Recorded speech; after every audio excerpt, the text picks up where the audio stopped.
Namaskar, ma'am, and a very, very warm welcome to you. I'm extremely delighted, ma'am, to have you today, all the way from Goa, for this session that we are doing on the IS Literary Society's platform of Rajasthan.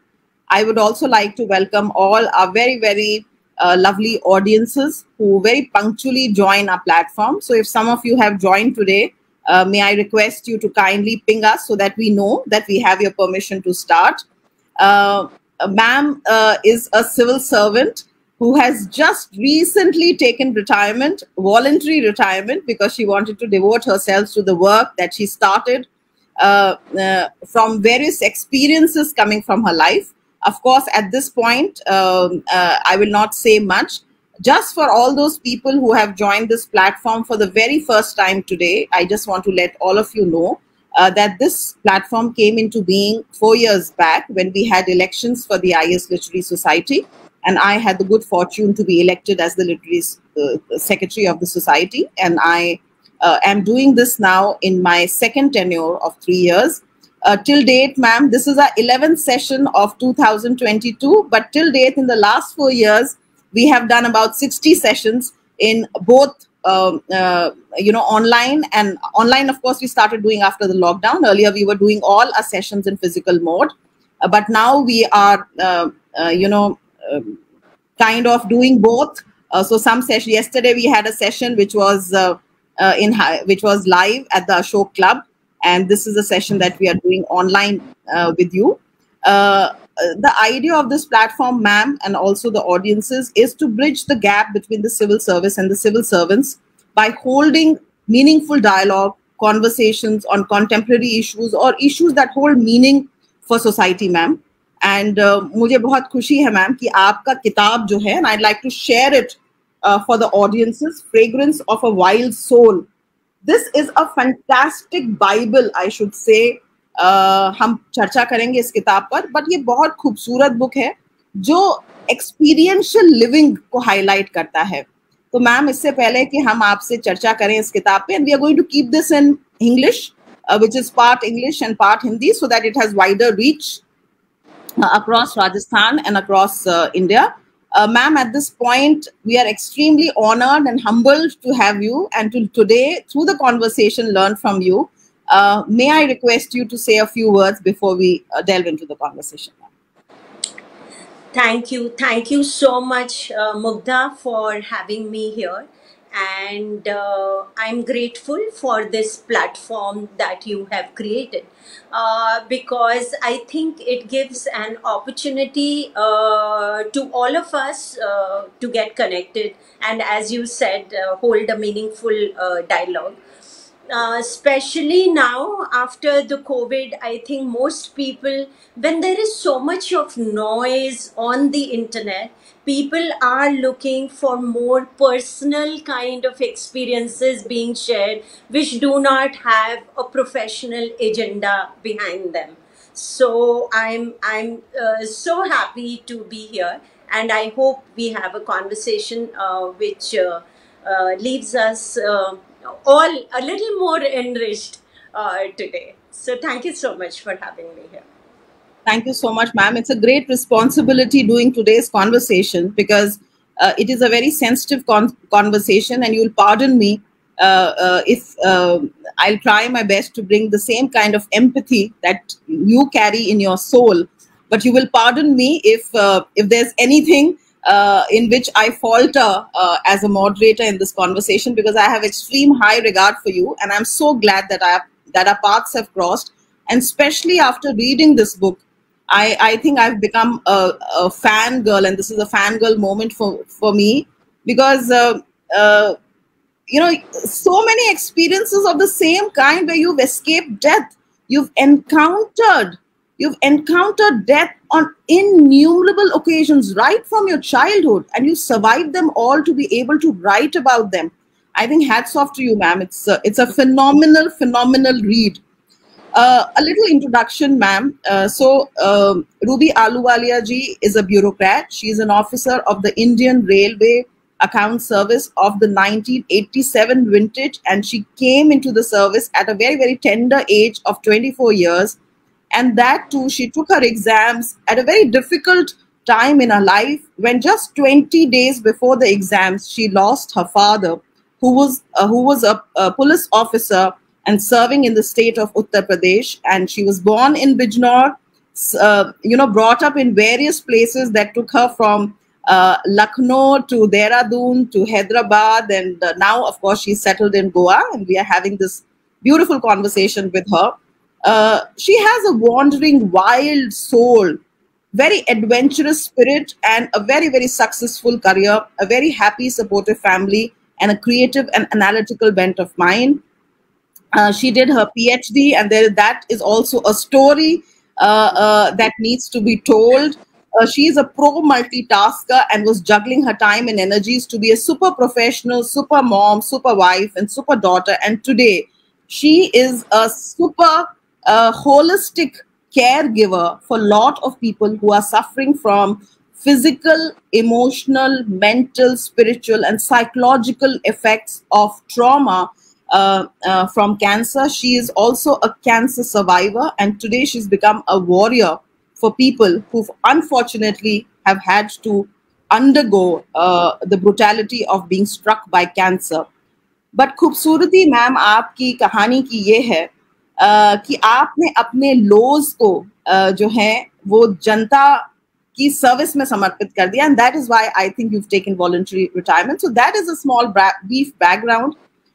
But ma'am शुरुआत करते हैं, because आपके जो chapters हैं, हर chapter है उसके पीछे आपने जो है एक जिस्ट दिया है, एक एनालिसिस दिया है, और आपका जो पूरा लाइफ का निचोड़ है, if I can just read it out in one sentence which has really endeared me to the book and to your story, and that is life is a huge opportunity. Ruby ji writes, it cannot be wasted in suffering.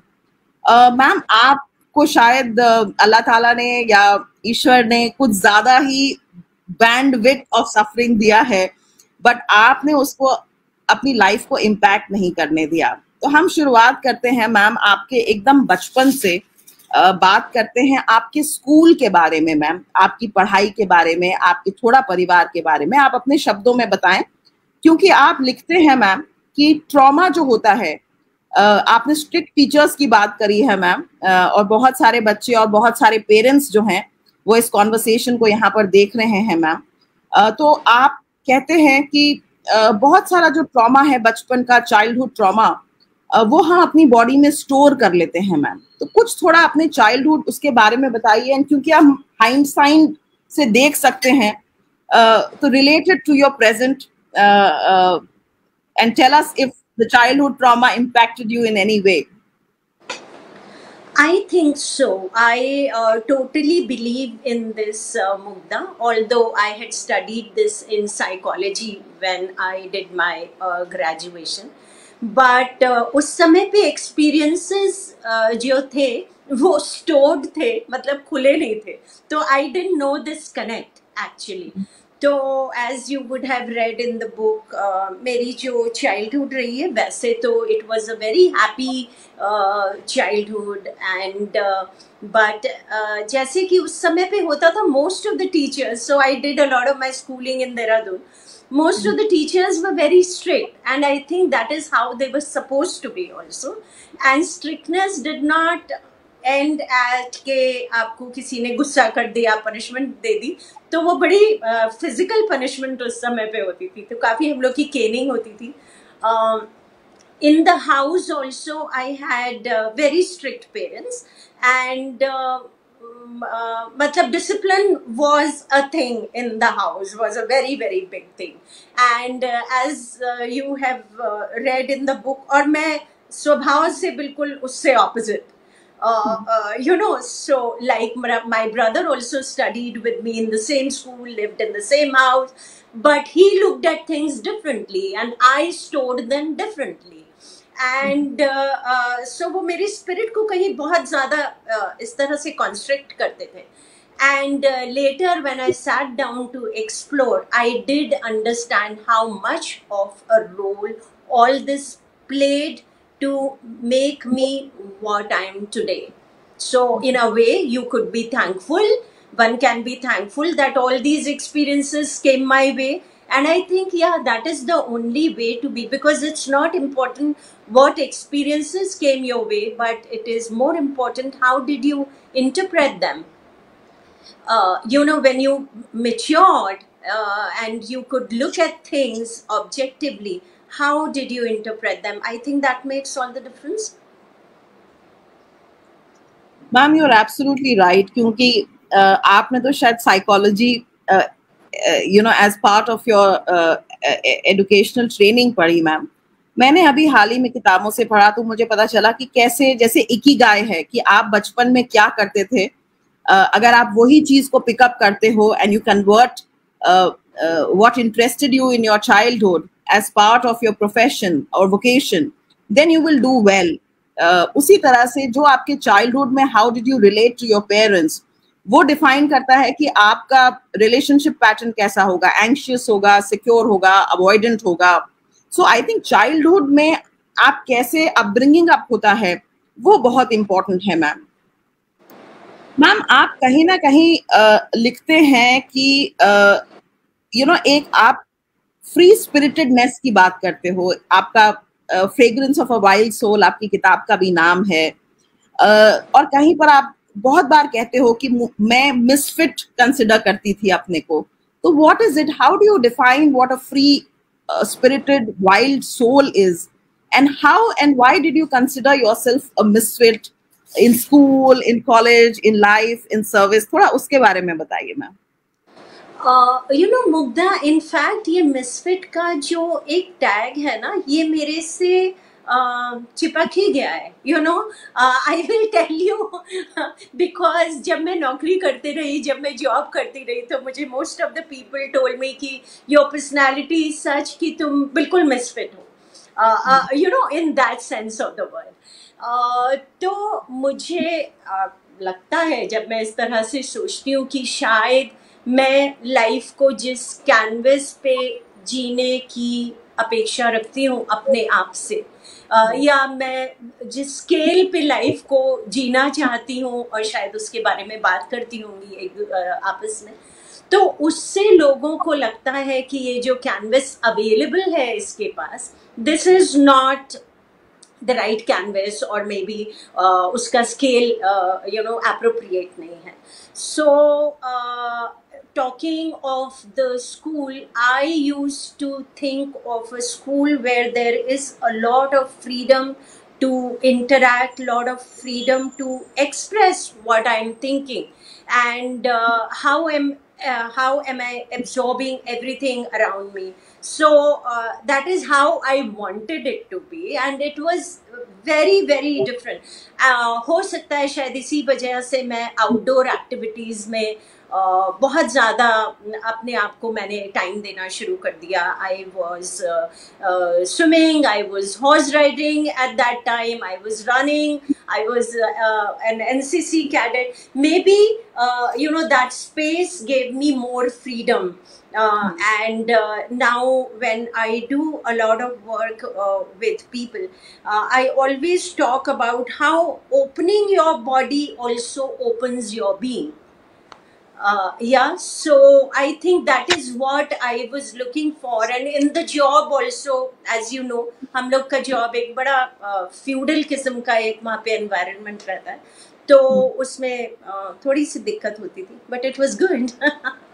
Ma'am ये मैं conversation इसलिए करना चाह रही हूँ कि ये conversation बहुत जरूरी है. मैंने कुछ किताबें पढ़ी हाल ही में, जैसे बेल बुक्स हैं, वो लिखती हैं कि हम हमेशा दूसरों को मिसफिट इसलिए कह देते हैं बिकॉज हम चाहते हैं कि वो फिट इन हो, जबकि कॉन्वर्सेशन होना चाहिए कि can families, can societies, can organisational cultures, work cultures allow people to belong. Because एक नीड है मैम, वो अब्राहम मैस्लो वाली नीड है कि हम बिलोंग करने चाहिए कहीं ना कहीं पर, हमें फिट नहीं होना चाहिए, हम जैसे हैं हमें वैसे एक्सेप्ट करना चाहिए. तो वो आपने जो है खैर अपने रास्ते खोले, बट शायद ये जो लग्जरी है, खैर आपकी लाइफ में तो ये लग्जरी भी नहीं थी because you learned as you went, but इस तरह की luxury to be able to carve your own path बहुत कम लोगों के उसमें आती है. तो ये जो आपकी किताब है उसमें जो मेरा टेक अवे है मैम, और जो आज हमारे ऑडियंस सुन रहे हैं उनके लिए बहुत जरूरी है कि अगर हम घर में पेरेंट्स हैं, हम घर में भाई बहन हैं, हम सोसाइटी में नेबर्स हैं, हम ऑफिस में कलीग्स हैं, तो शायद हमें कोशिश करना चाहिए कि जो जैसा भी है उसको हम एक्सेप्ट करें। सबको एक जैसा बनाना मीडियोक्रिटी होता है। मशीन्स एक जैसी होती हैं, इंसान अलग अलग होते हैं। तो आई थिंक ये आपकी जो किताब में आपको देख के मुझे ऐसा लगा कि maybe sometimes you are ahead of your times, maybe you are more sensitive, so that is why this has happened. Ma'am, एक आप बात कहते हो, बिकॉज आपके बहुत सारे एडवेंचर्स हुए हैं जो आपने शायद खुद आ बैल मुझे मार वाले टाइप के अपने free spirited allow me to say that, आपका गाड़ी का एक इंसिडेंट हुआ, आपके स्विमिंग के बहुत सारे एडवेंचर्स हुए। मैम, आपका नियर डेथ एक्सपीरियंसेस के बहुत सारे आपने किस्से लिखे हैं। मैम, इनके बारे में कुछ बताना चाहेंगे कि ये नियर डेथ एक्सपीरियंसेस में क्या हुआ, आपने क्या देखा, आपको कैसा महसूस हुआ? Do you think you are child's destiny's favourite child, और ये आपका कोई प्रोसेस था आपको आज जहां आप खड़े हो वहां लाने के लिए? या एक्चुअली ये सारे एक्सपीरियंसेस का आई एम श्योर बहुत बड़ा रोल रहा होगा to bring me where I am today and whatever little I am able to do. But actually जब एक्सपीरियंस हो रहा होता है, I would quote, yesterday I was in a conference and where there were a lot of youngsters and one of them asked me कि आपके साथ कभी ऐसा नहीं होता है कि आपको लगे कि I will now give up, ऐसे circumstances। तो I said कि ऐसे circumstances तो बहुत आते हैं एक्चुअली, जिसमें आप बहुत पुश्ड फील करते हो, बहुत ज्यादा एम्बुश्ड फील करते हो actually, and beaten up, and you are at your tender hooks almost. और मुझे लगता है कि maybe I am giving up, maybe I am giving up. और जैसे ही वो पॉइंट पहुंचता है कि I have to now give up, जब ये वाला पॉइंट होता है तो पता नहीं कहीं से स्पिरिट में एक बहुत चैलेंज हो जाता है, how can I give up now, I mean why will I give up, how can I give up. तो आपने एक इंसिडेंट पढ़ा होगा अंडमान निकोबार्स का, which where I was stuck in the ocean, mid ocean actually for 4 hours, and a similar thing happened there, where I was in a complete uncharted kind of a space for a very long time। और मुझे लग रहा था, of course मुझे लग रहा था, because my body was tired, my mind was tired, and I was actually giving up। what I have experienced, और मे बी इतने सारे एक्सपीरियंसेस की वजह से हो गया होगा कि जब वो गिविंग अप की सिचुएशन आती है तो बड़ा पीसफुली कर पा रही हूँ, थोड़े समय से ऐसा देख रही हूँ कि when I get into that space of giving up तो एक बड़ी पीस आती है, उस समय पैनिक नहीं होता है फॉर सम रीजन। और आई थिंक जब वो पीस आती है जैसे, तो your internal resources actually rise up to give you that strength that you come out of that situation। that is what has happened with me, because हम लोग panic करने में अपनी इतनी स्ट्रेंथ को ज़ाया कर देते हैं कि बचता नहीं है अपने पास लड़ने के लिए कुछ। लेकिन अगर, and this is how to train your mind not to panic, because situations will keep coming, but how not to panic, I think, is a training which all of us need to give ourselves। Ma'am, आप अपने किताब में लिखते हो कि turbulence in life does become sane when there is least resistance from body and mind। तो आपके तो लाइफ के इतने इंसिडेंट्स हैं इस किताब में। In fact your book is phenomenal in terms of the incredible life experiences and very, मतलब जहां आपने मृत्यु को शायद सामने देखा और आप उसके मुंह से एकदम बाहर निकल के आ गई। जिंदगी में लोगों के पास एक या दो ऐसे घटनाएं होती हैं, शायद आपकी पूरी जिंदगी ही इन घटनाओं से बनी हुई है, which is what makes this book very very special for me। Ma'am, आपने अपनी माइंड और बॉडी को कैसे ट्रेन किया इस सैनिटी की तरफ कि आपने इतना बड़ा डिसीजन ले दिया कि आपने नौकरी छोड़ दी and you become dedicated to this cause ma'am? How did that happen? How did you train yourself ma'am? I think a lot of this also comes from how centered you are, Mugda. So I have been meditating, or at least trying to meditate for a very long time. मैंने जो विपासना का first 10 day course किया था, वो I think 25 years पहले किया था, और उसके बाद वो जो थोड़ी सी समझ आई कि जिस तरह से मेरा दिमाग सोच रहा है उसका मेरी सांस पे क्या फर्क पड़ रहा है, और जिस तरह से मैं सांस ले रही हूँ उसका मेरे दिमाग पे सोचने का क्या फर्क पड़ रहा है. तो ये जो समझ थोड़ी बहुत आई मुझे, और मैंने इसकी प्रैक्टिस करनी शुरू की, तो आई स्टार्टेड सीइंग. आपने कैंसर के एक्सपीरियंसेस में बाद में पढ़ा होगा कि मैंने बहुत ज़्यादा अपने माइंड बॉडी कनेक्ट को एक्चुअली एक्सप्लोर किया, as to how does it work, how does each cell of my body respond to each mental construct that I have. So जब वो देखने की कोशिश की, that is the time when I understood कि importance क्या है. और एक बार जब importance समझ में आ जाती है, most of us are reasonably intelligent people. एक छोटा सा शायद इंसिडेंट किताब में है कि मैं नीचे वॉक कर रही थी जब मेरी तबीयत खराब थी, तो बहुत धीमे धीमे वॉक कर रही थी, और किसी ने आके फूल तोड़ा, एक पौधे में से फूल तोड़ा, और इतना वायलेंटली फूल को तोड़ा कि वो पूरा पौधा फॉर अ मिनट इस तरह से हिलता रहा.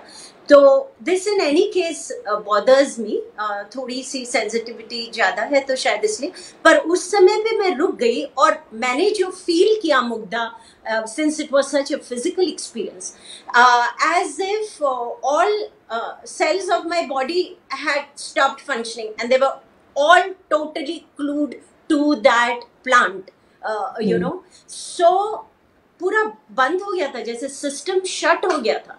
तो आई रियलाइज कि हम लोग इस तरह की सिचुएशन में तो अपनी बॉडी को अक्सर रखते हैं, when we are getting disturbed, when we are anxious, when we are sad, when we are angry, यही वाली सिचुएशन रहती है, which means कि उस समय पे मेरे जो सेल्स हैं वो एकदम शट हैं, बॉडी की फंक्शनिंग हो ही नहीं रही है. And then the biochemistry of the whole body changes, and therefore of course the strength in the body changes. So if I have to keep the biochemistry of the body in balance so that my internal resources can be utilized if required, then I have to see what is the impact actually of outer situations. मैं उसको किस तरह से अपने ऊपर impact करने देती हूँ. ये थोड़ा सा कुछ समझ में आया, शायद उसी की वजह से ट्रेनिंग धीमे धीमे होनी शुरू हो गई, और वो तो हो रही है. रोज जब मैं पेशेंट से बात करती हूँ तो थोड़ा सा just a little bit forward you walk. Ma'am आप सोल एक्टिविस्ट मैं कहूंगी आपको मैम, बिकॉज आपने अपनी पूरी जिंदगी अवेयरनेस में जी है. आपके साथ जो हो रहा था आप उसको हियर एंड नाउ में उन इंसिडेंट्स को लेके उनसे सीख रहे थे. ये बहुत आसान काम नहीं है, ये कोई बहुत मामूली बात नहीं है मैम, बिकॉज हम लोग जीवन को पूरा जी लेते हैं और समझ नहीं पाते कि हमारे साथ चीजें क्यों हो रही हैं. You had the vision to understand age and when the things were growing, so you were kind of nurturing your own self. Ma'am एक कॉन्वर्सेशन जो आपका कंटिन्यूस थ्रेड है आपकी किताब में, एक नियर डेथ एक्सपीरियंस वाली चीज है, एक ट्रॉमा वाली चीज है, बट एक कहीं ना कहीं लॉस एंड ग्रीफ का कॉन्वर्सेशन भी करना जरूरी है, बिकॉज आज साइंटिफिक रिसर्च ये बात करती है मैम कि the body stores trauma. Body जो है वो अब्सॉर्ब कर लेती है हमारा ट्रॉमा, हमारा stress. In fact diabetes is a very good example of how stress can lead to a disease, a lifestyle disease. Ma'am इस बात में बहुत ही हम्बल उसमें मैम दो चीजें हैं जो आपकी किताब में हैं, जो आपने इंसिडेंट्स मेंशन किए हैं, और मैं चाहूंगी आप दर्शकों के साथ शेयर करें, बिकॉज बहुत ही लाइफ इंस्पायरिंग इंसिडेंट्स हैं कि मैम आपने अपना पीएचडी किया बहुत ही एक जाने माने रिसर्चर के अंडरनीथ मैम, और आप देहरादून बस में ट्रैवल कर रही थी, और वो आपका पीएचडी पूरा, क्योंकि उस जमाने में हस्तलिखित होता था, आपका पूरा पीएचडी कोई चोरी करके ले गया। Ma'am, this is a loss of a very monumental proportion, because so much of effort, so much, और आपने उसको बहुत मतलब सहज रूप से लिया, आपका कथासिस भी हुआ। और एक डेफिनेटली ऐसा लॉस है जो हम सब की जिंदगी में आता है कभी ना कभी, the loss of loved ones. Ma'am, you lost your father just before the exams, and आप कहते हैं do we postpone grief, do we accumulate grief? मैं मैम चाहती हूँ इन दोनों इंसिडेंट्स के बारे में आप बताएं, और आपको आज, क्योंकि आप लाइफ को हाइंडसाइट से देख चुकी हैं, आप बहुत अवेयरनेस में जीते हैं मैम, आप क्या हमें कहना चाहेंगी, क्या सीख देना चाहेंगे? बिकॉज हम लोग, हर बंदा जो है अपनी जिंदगी में ग्रीफ से डील करता है मैम, लॉस विभिन्न प्रकार की जिंदगी में हम महसूस करते हैं।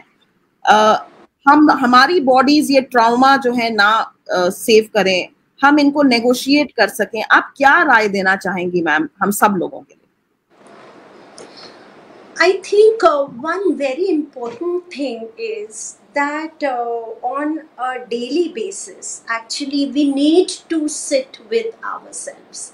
Even if it is just 5 minutes in the night and 5 minutes first thing in the morning, when you sit for those 5 minutes in the night and you figure out which were the incidents which kind of really had beaten you up for some reason, somebody spoke to you very badly, or somebody behaved with you in a very unexpected way.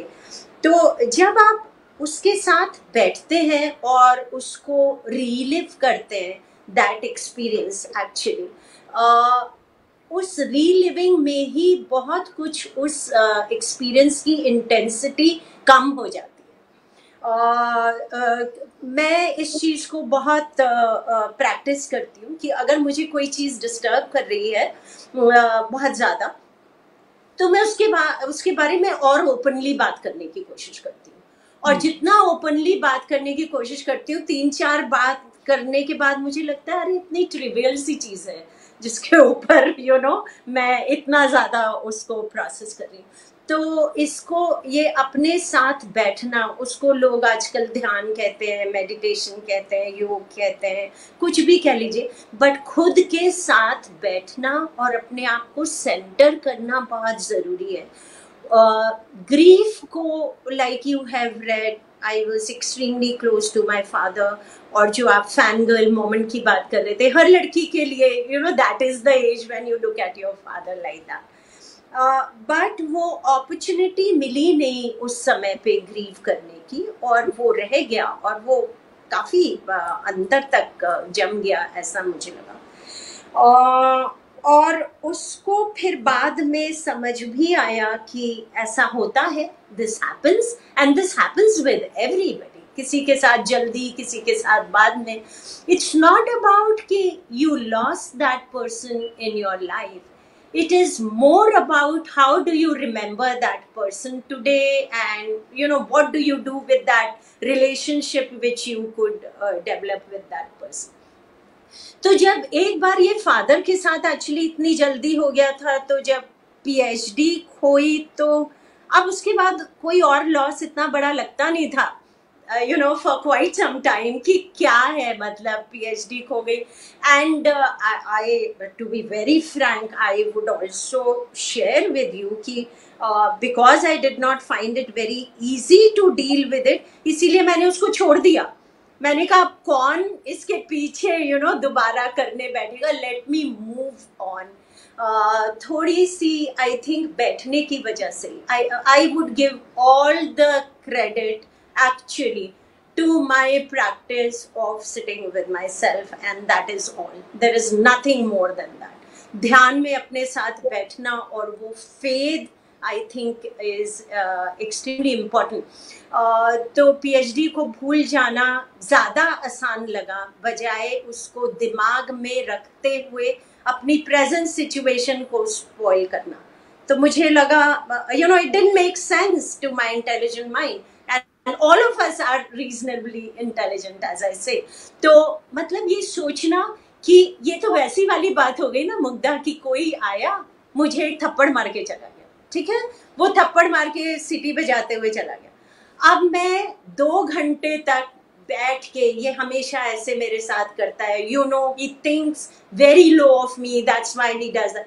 अब मैं क्या कर रही हूँ, मैं अपने आप बैठ के थप्पड़ मारे जा रही हूँ। उसने एक मारा, वो सीटी बजाते हुए चला गया, अब मैं बैठ के I am like busy slapping my self. So I'm sure when we think about these things and when we realize them, we think, what are we doing? Why are we harming ourselves because of somebody else? True ma'am. Ma'am ये जो कई बार जिंदगी में duties इतनी important होती हैं कि आपको ग्रीफ को पोस्टपोन करना पड़ जाता है without even you are wanting to it. कई बार शॉक इतना ज्यादा होता है कि आपको पता ही नहीं चलता कि आपके साथ क्या हो रहा है, and it's only very late that you sit with yourself that you are able to process your grief. जैसा कि आपने भी लिखा है कि आपको एग्जाम्स देने पड़ गए थे, किसी को जिंदगी में मैं जब छोटी क्लास में थी 4th या 5th में, तो मैं एलिक्यूशन कॉम्पिटिशन्स में home they brought a warrior dead एक कविता है, उसको 2 बार मैं उसमें कंटिन्यूसली मैं जीती। तो कहीं ना कहीं मुझे ऐसा लगा कि वो शायद it's also related to my life story, and I realized that sometimes duty comes in the way of your being able to process your grief, ma'am. But ma'am, मैं इसी थ्रेड को थोड़ा सा कंटिन्यू करना चाहती हूँ, because ma'am care giving specially lockdown के बाद सबके घर में वो जो बुद्धा वाली कहानी है ना कि ऐसे किसी के घर में जाओ जिसमें डेथ ना हुई हो, तो वो आई थिंक लॉकडाउन ने हमें उस चीज से बहुत अवेयर कराया है। मैम आप जो आपका पीएचडी वाला जो एक्सपीरियंस था मैम, उसको मैं जानबूझ के इसलिए पिकअप कर रही हूँ बिकॉज उसका एक logical conclusion of processing the grief की स्टोरी आप लिखते हैं। जब आपका जो बच्चा है, आपका लड़का है, वो एक दिन आपसे पूछता है कि आपने पीएचडी करी है, and you know for holding space and listening, ma'am इसके बारे में आप बताइए कि कैसे, क्योंकि अब हमारे वो लाइफ में हम लोग शायद उस तरफ पहुंच गए हैं, शायद आप तो डेफिनेटली, जहां पर आपने अपने ग्रीफ को देखा, लॉस को एक्सेप्ट किया, मूव ऑन किया, और अब आप दूसरों को हेल्प कर रही हैं एज अ केयर गिवर। हम वो स्टोरी को भी कवर करेंगे मैम, बट जो केयर गिवर्स हैं हम लोगों में से, इस ऑडियंस में इस कॉन्वर्सेशन को जो सुन रहे हैं मैम, हम कैसे किसी के लॉस में उसका हाथ पकड़ें, हम क्या कॉन्वर्सेशंस करें, हम कैसे स्पेस होल्ड करें किसी के लिए मैम, इसके बारे में मैम आप अपने एक्सपीरियंसेस से कुछ हमें बताएं प्लीज। एक्चुअली सो मुग्धा, क्योंकि मैं कैंसर से मेरी जो फाइट थी काफ़ी लंबी थी, और उस समय मैं ऑन द रिसीविंग एंड थी एक्चुअली, तो मैं ये शेयर करूँगी कि उस समय मुझे क्या अच्छा लगता था, because I also learn from that only when I started care giving. तो अक्सर क्या होता है कि जब हम किसी बहुत ही एडवर्स परिस्थिति में होते हैं और लोग हमें सांत्वना देने की कोशिश करते हैं, तो वो हमारे पास आते हैं और सबसे पहले ये पूछते हैं कि आप कैसे हो, या तुम्हारी अगर तबीयत में प्रॉब्लम है तो पूछते हैं तुम्हारी तबीयत कैसी है। ओके, सो जैसे ही ये पूछा कि तुम्हारी तबीयत कैसी है, तो आपने क्या किया कि दूसरे जने को बता दिया कि you are sick, I am well, that's why I am asking कि तुम्हारी तबीयत कैसी है। तो एक ये वाली चीज इसको मैं आगे कनेक्ट करूंगी। और दूसरी चीज क्या होती है, क्योंकि हम यहाँ पे आए हैं आपको सांत्वना देने के लिए, तो हम ये शुरू कर देते हैं, नहीं नहीं सब ठीक हो जाएगा, you know, don't worry, everything will be fine. And third position हम क्या लेते हैं कि अच्छा पता है उसने ऐसे ऐसे किया था, वो इस डॉक्टर के पास गया था, उसने ये वाली आयुर्वेदिक दवाई शुरू की थी, उसने ये होम्योपैथी शुरू की थी। तो ये 3 हमने चीजें की, एक तो पूछी आपकी तबीयत कैसी है, और इमिडिएटली उस जने को बता दिया कि दूसरा।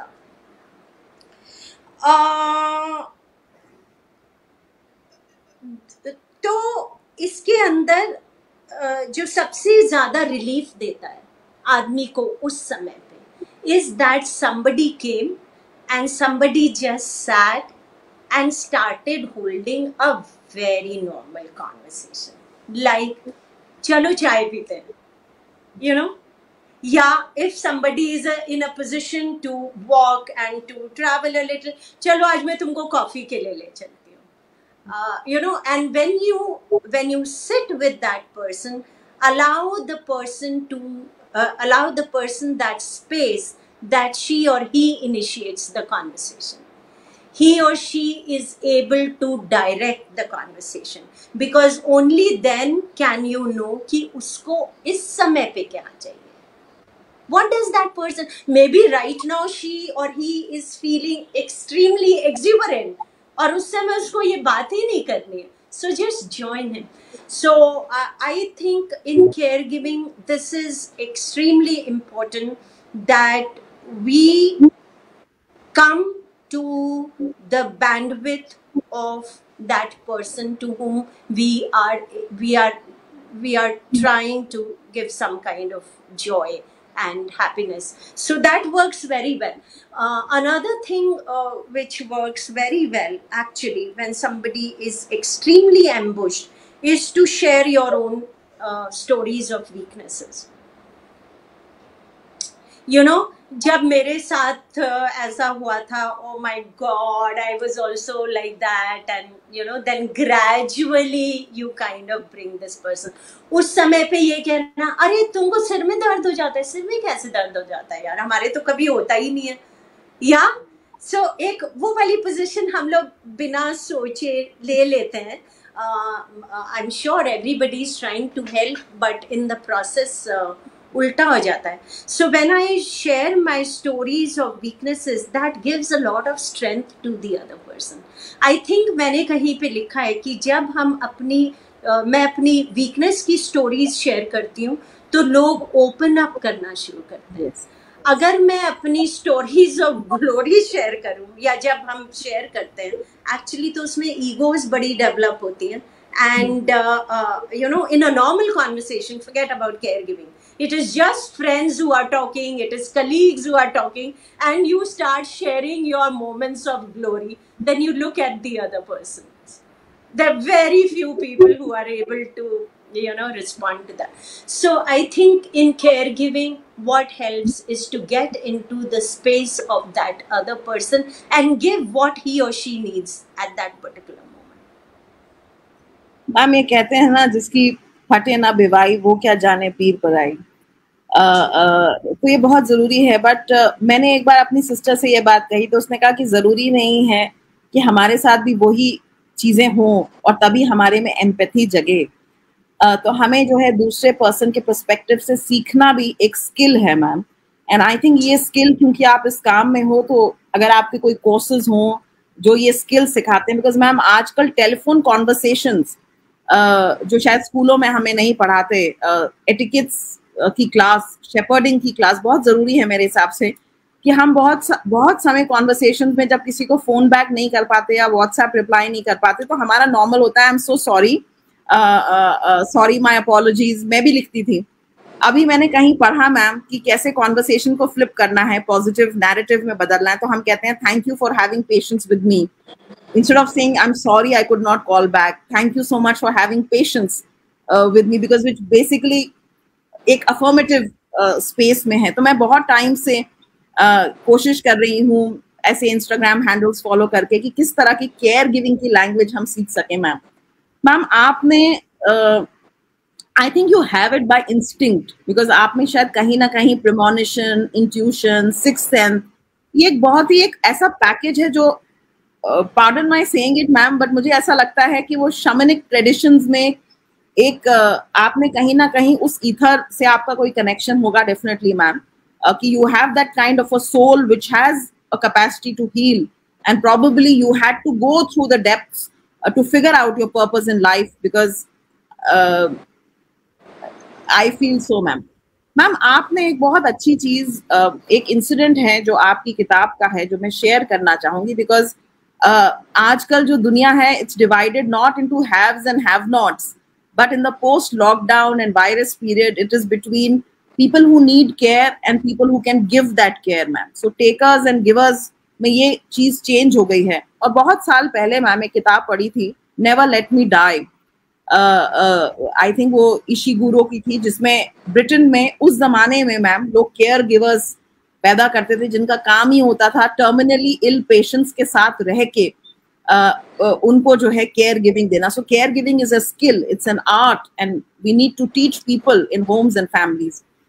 मैम आपने एक आपके जब when you had fought your own cancer after your chemo and everything, you came across several people जिनको आपने आगे बढ़ के very proactive, I think proactiveness is also some quality that defines you. आपको जहां आपका दिल द्रवित हो जाता है जहां आप किसी को उस सिचुएशन में देखते हैं. तो एक इंसिडेंट है मैम का जहां पर एक लेडी थी जिनको कैंसर हुआ एंड वो मेटास्टाइज हो गया और उनके ब्रेन तक पहुंच गया, और उनके घर में मेड को तक ना पता चले कि मैडम को कैंसर है, इसलिए वो कैंसर के कॉन्वर्सेशंस नहीं हो रहे थे, and because of which that lady was suffering. Ma'am उसको देखने गई, एंड मैम जब देखने गई तो मैम ने एक नॉर्मल कॉन्वर्सेशन उसके साथ कैरी ऑन किया, उसको बॉडी को मूव कराया. I think she was using a bed pan, and ma'am ने उनके पेरेंट्स को कहा कि नहीं ये चल के जाएंगी टॉयलेट, ये जा सकती हैं. एंड जब उनके ब्रेन तक वो कैंसर पहुंचा बहुत सालों बाद, उनके पेरेंट्स ने कहा कि ये आपको शायद याद नहीं करेंगे, आपकी आवाज नहीं सुन पाएंगी. तो मैम उसको देखने गई, and she did not remember her parents, she did not remember anybody in the immediate family, but the moment ma'am touched her hand she said Ruby दी आप हो क्या. तो आई थिंक आप कहीं ना कहीं आपका आत्मा दूसरे की आत्माओं से बात कर लेती है. You are some chiropractitioner or some soul, I don't know, some soul spirit person. तो मैम आप के लास्ट चैप्टर जो है मैम, मैं चाहूंगी कि ऑडियंस भी अपने एक्सपीरियंसेस शेयर करे, अपने क्वेश्चंस अगर ऑडियंसेस के हैं वो लिखे. मैम आपने लास्ट में एक बहुत अच्छा जिस्ट दिया है लास्ट के 3 या 4 पेजेस में मैम, जिसमें आप सेल्फ केयर के बारे में बात करती हैं, और आप ये कहती हैं कि ये सेल्फिशनेस नहीं है. मैम इसके बारे में कुछ बताइए प्लीज. हम लोग की जिस तरह से कंडीशनिंग होती है ना मुग्धा लाइफ में, और इंडिया में थोड़ी और ज़्यादा, बट अब क्योंकि मैं I talk internationally also and I talk to a lot of people, I see similar kind of conditioning everywhere. तो ये होती है कि जितना ज़्यादा आप किसी और को नर्चर कर सकें एट योर ओन कॉस्ट, उतनी ज़्यादा आपके अंदर महानियत है.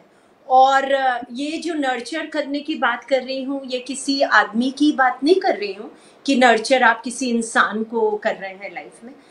This could be nurturing an idea, this could be nurturing a concept, this could be nurturing your own sense of duty.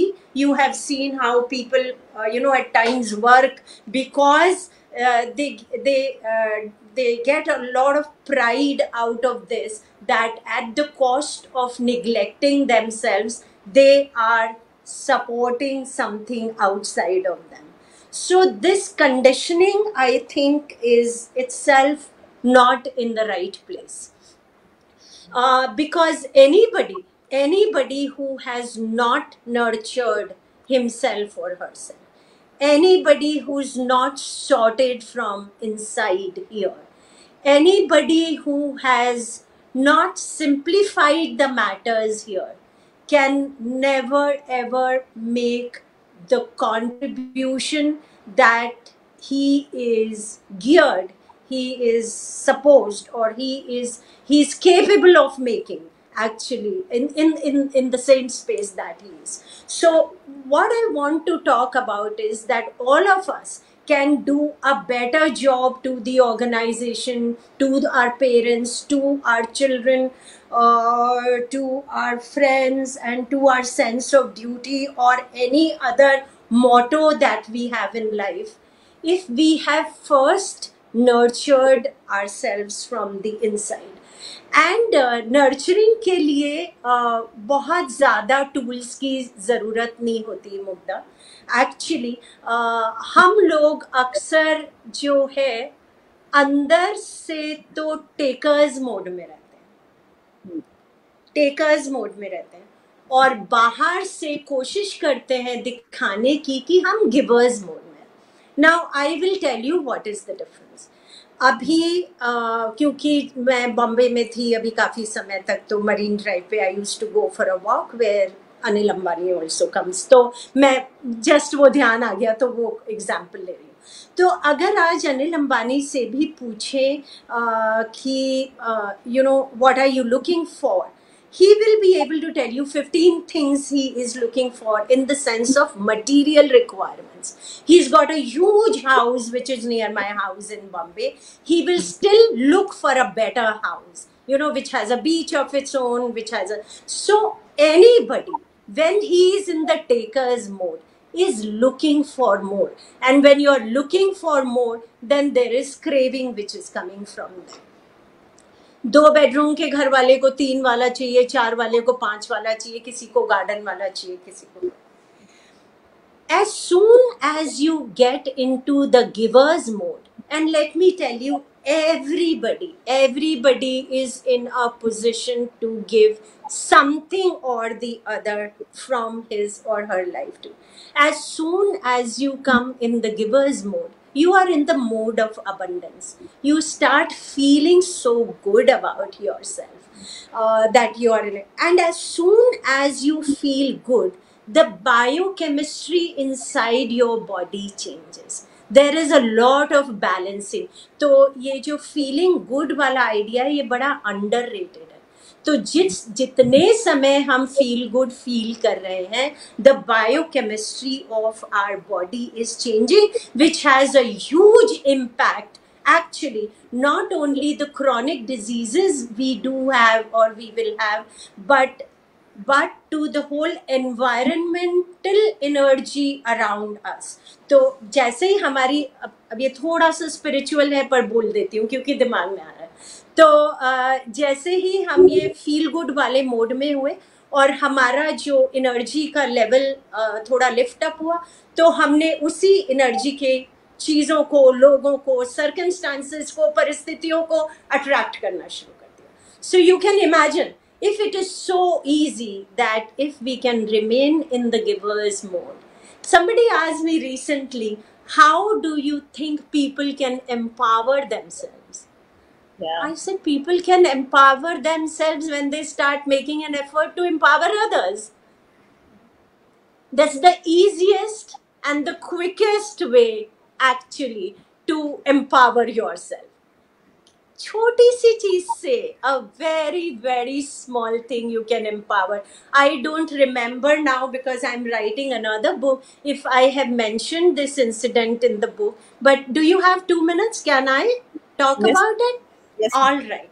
So मेरा ऑफिस यहाँ पे मुग्धा चर्च गेट पे था, और मैं रोज़ाना चर्च गेट पे ऑफिस में जाती थी, लिफ्ट लेती थी स्टेशन के थ्रू ऊपर जाने के लिए.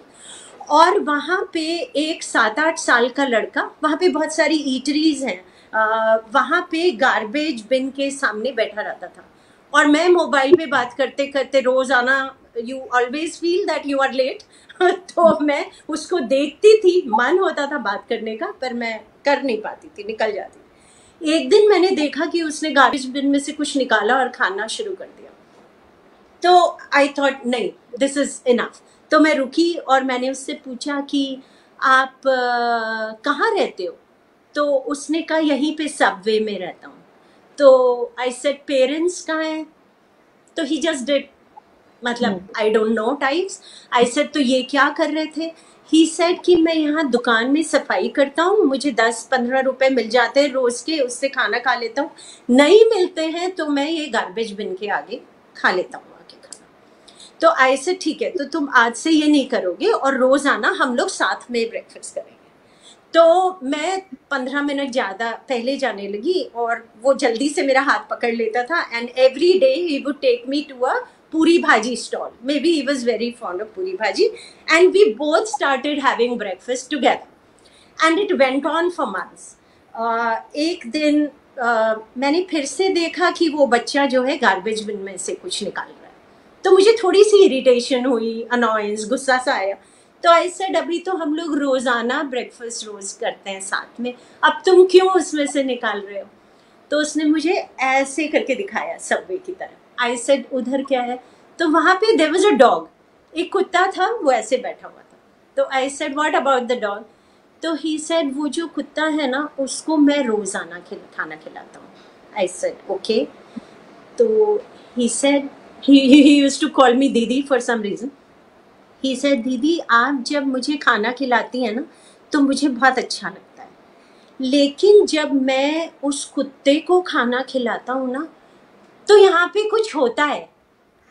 And I thought, oh my God, this child at this age has understood the power of abundance, which you feel from inside. It is Yeah. never about how much you have, it is how you feel about whatever you have. So I think, yes. Fabulous, ma'am. In fact, आपका ये जब घटना मैंने पढ़ी थी, everything in your book touches you at some core, very fundamental core level and makes you think. Ma'am मैं कुछ समय बाहर पढ़ने गई 2016 में, और बर्कले में मैम बहुत होमलेसनेस है। बहुत सारे जो लोगों ने वॉर्स में पार्टिसिपेट किया है, अफगानिस्तान और ये, because of the trauma of the war, वो घर में आके सेटल नहीं हुए, और वो बर्कले के स्ट्रीट्स में आप देखोगे होमलेसनेस बहुत ज्यादा है, कैलिफोर्निया, सैन फ्रांसिस्को में। तो मैम एक दिन ऐसे ही जैसे आप बता रहे हो, रोज देखते थे, और रोज जो थोड़े सेन होते थे वो कि please give me a slice of pizza कुछ लिख देते थे, जो नहीं होते थे वो गार्बेज बिन्स में से खाते थे। मैम मैं जब पहले दिन मैं जब वहां पहुंची, बाट से निकली, कॉलेज से वापस आ रही थी, तो मैंने देखा कि एक एल्डरली आदमी जो है, एक आधा ईटन एप्पल जो है वो उसमें से निकाल रहा है बिन में से, और वो खा रहा है। समहाउ इंस्टिंक्टिवली मैं रोज एक एप्पल लेके जाती थी मैम, तो मैं वो एप्पल मैंने अपने बैग से निकाला and I offered it to him, and he just brushed and he went aside and he didn't take the apple, and I was just left standing there. And वहां पर जो बैठे हुए थे लोग, बिकॉज मुझे कुछ इल्म ही नहीं था, एकदम इंस्टिंक्टिवली चीजें हो गई। तो वहां जो बाट स्टेशन पे बहुत सारे लोग बैठे हुए थे, एक व्हील चेयर पे बंदा था, तो उसने मुझे बुलाया और उसने कहा it happens, and I was literally crying because I it was such a moment of अजीब सा। तो मैंने जब आपकी ये स्टोरी पढ़ी, तो मुझे लगा कि there so much, don't waste food, be grateful for what you have, there so much. And also ma'am आप सही कह रहे हो, ये कंडीशनिंग जो है ना, जैसे हमारे सर्विस में मैंने बहुत सारे लोगों को ये कहते देखा है कि मैंने तो जिंदगी में एक भी सीएल नहीं ली, the moment you want your leave or something like that, people tell you, I have always told my officers कि family is first priority, very very important in life, you have to nurture and groom yourselves. Ma'am आपके life में एक बड़ा important episode हुआ जहां पर आप एक अच्छे वे में एक रिसीविंग एंड पे थे, हमेशा officers are on a bad way on receiving end, and that happened when you wanted to speak about your experience, and it happened with a stranger in, I think, a bookshop or a coffee shop, where he asked you कि मैं आपको coffee पिलाऊं, आप बात करना चाहेंगे ma'am.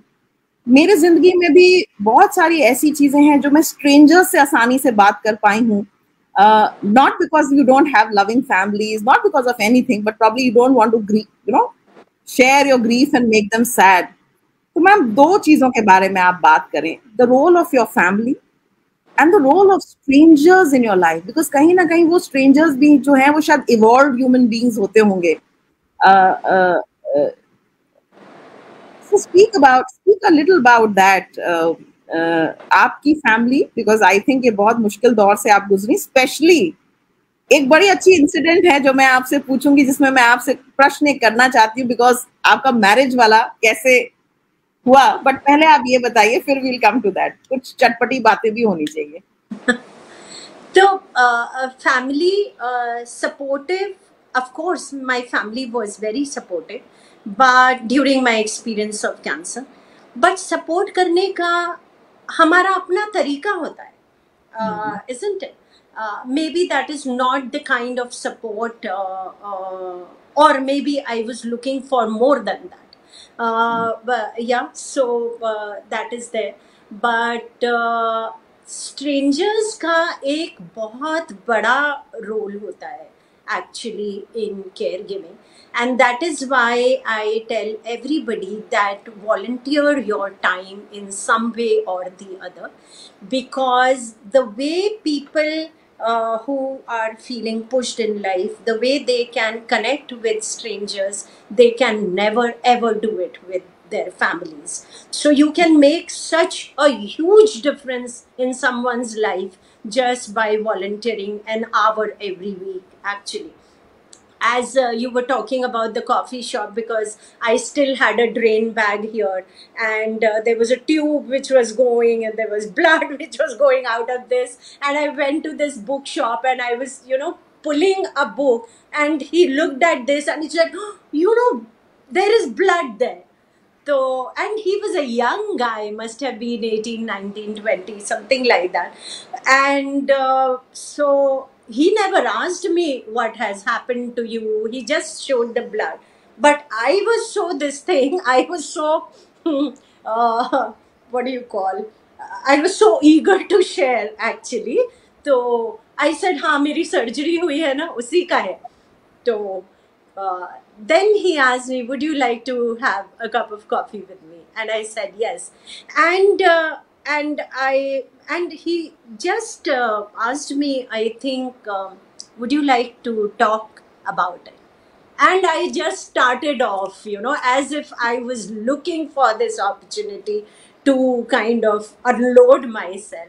And I don't remember the face of the boy, I don't remember his name, but how indebted I am even today for that space which he created for me that day to let myself out. I think so it's not about the person, and it's about the space that you are able to create between you and Mugdha, between me and you today, Mugdha. Whatever is the impact of this conversation is because of the space that you have been able to create here, actually. So I think on a very spiritual level, and I think that is what our ancestors also did. They used to consecrate spaces. Mm. Yeah. So if you have been able to kind of consecrate the space with a positive, non-judgmental intention, I think you've done your job. The rest just flows. The rest just happens, actually. And you have to see it unfold and see the impact it can create. Ma'am एक completely नया genre दुनिया में आया है ma'am, because हम लोग technology की वजह से इतने आइसोलेट हो गए हैं. हम किताबें कब पढ़ रहे हैं, कॉन्वर्सेशंस भी हमारी बहुत ट्रांजैक्शनल रिश्ते हो गए हैं. मतलब वो गिव एंड टेक की आपने बात करी मैम, मतलब से हम बात करते हैं, मतलब से बातें होती हैं, मतलब से रिश्ते बनते हैं, तो ट्रांजैक्शनल हो गया है. आप मुझे क्या दे सकते हो, मैं आपको क्या दे सकता हूँ, उस हिसाब से हम चीजें कर रहे हैं. बहुत प्रोफेशनल हो गए हैं हम लोग अपने कंडक्ट में उस हिसाब से. मैम एक नई चीज जो दुनिया में लोग कर रहे हैं कनेक्ट करने के लिए, जिसको परफॉर्मिंग आर्ट्स कहते हैं, और उसमें जो है ह्यूमन स्टोरीज. मतलब हम लाइब्रेरी से किताब लेते हैं पढ़ने के लिए, अभी ऐसी लाइब्रेरीज बन रही हैं जहां लोग अपने को ऑफर करते हैं कि मेरी स्टोरीज, मैं किताब हूँ, मेरी स्टोरीज पढ़िए, और वो स्ट्रेंजर्स के साथ हो रहा है. बहुत सारी स्कैंडिनेवियन कंट्रीज में एक नया एक्सपेरिमेंट हुआ है मैम, और मुझे लगता है कि कहीं ना कहीं हम लोग जो इतने आइसोलेट हो गए हैं, न्यूक्लियर फैमिलीज में आ गए हैं, एक बहुत ही रश्ड सी जिंदगी जी रहे हैं जहां पर हमारे पास टाइम नहीं है टू स्टैंड एंड स्टेयर, है ना, फॉर केयर. और हमारी लाइफ जो है मेडिकल इंटरवेंशन की वजह से लंबी होती जा रही है, लाइफ स्पैन बढ़ते जा रहे हैं. और इस लाइफ स्पैन में आइसोलेशन, जैसा कि हमने देखा भी है 2 साल में, बहुत खतरनाक हो सकता है. मैम 2 क्वेश्चंस और मैं पूछूंगी, और फिर मैं ऑडियंस से रिक्वेस्ट करूंगी वो आपसे क्वेश्चंस पूछना चाहेंगे, आई एम श्योर. मैम एक आपने अपनी जिंदगी में, आपके हस्बैंड हैं, मैं आपके दोनों बच्चों को इस प्लेटफॉर्म से एक्नॉलेज करना चाहती हूँ, बिकॉज आपकी बहुत मुश्किल जिंदगी, जिसको आपने इतना आसान और इतना हम सब के लिए मीनिंगफुल बना दिया है, उनमें आई am sure Anil ji, your husband, has a very big role in being a support system. Also, your two children. On this platform, I think I would like to acknowledge them. Though I've never met them, I don't know them, but I'm sure families hold the back. They are the first, charge, and also sometimes collateral damage in terms of how much they must be absorbing. So thank you very much to both your children and to your husband. एक बड़ी interesting चीज है ma'am, थोड़ा सा seriousness को break करते हैं ma'am. मेरा सवाल जो है वो ये है, आपने अनिल जी से, and please don't take it otherwise Anil ji and ma'am, ये एक बड़ा गंभीर सवाल मैं पूछना चाहती हूँ, मेरे कौतूहल में है इसलिए पूछ रही हूँ कि आपने जब पहला अनिल जी का रिश्ता आया तो आपने, you refuse to go for your own engagement and then for chance you ended up falling in love with him and getting married to him. बहुत रेजोनेट करता है मेरे से, तो मैं पूछ रही हूँ आपसे, आप क्या बिलीव करते हो, लाइफ में प्री डेस्टिनेशन होता है या फ्री विल होती है? बिकॉज इस घटना से मुझे ये सवाल जब मैंने पढ़ा था तो मैंने कहा कि आपने पहले टाइम में अपनी एंगेजमेंट में नहीं जाके you exercised your free will and then circumstances orchestrated in such a way कि जो लिखा था वो तो होके रहा. क्योंकि मेरी लाइफ में भी एग्जैक्टली कुछ कुछ ऐसा ही हुआ इन सम मेजर्स ऑफ कोर्स. तो मैम मैं आपसे पूछना चाहूंगी कि आप किस चीज में बिलीव करते हैं और क्या है आपके अनुभव में, क्या है, क्या लाइफ प्री डेस्टिन्ड है या लाइफ में फ्री विल है, और कितना परसेंटेज है किसका मैम? मुझे जो अपने अनुभव से लगता है मुग्धा कि I totally believe in that theory of Gita कि हमारा सिर्फ एक जन्म नहीं होता है, तो there is a long journey which a soul needs to cover actually. So a lot of it actually is in a way predestined in that sense of the word.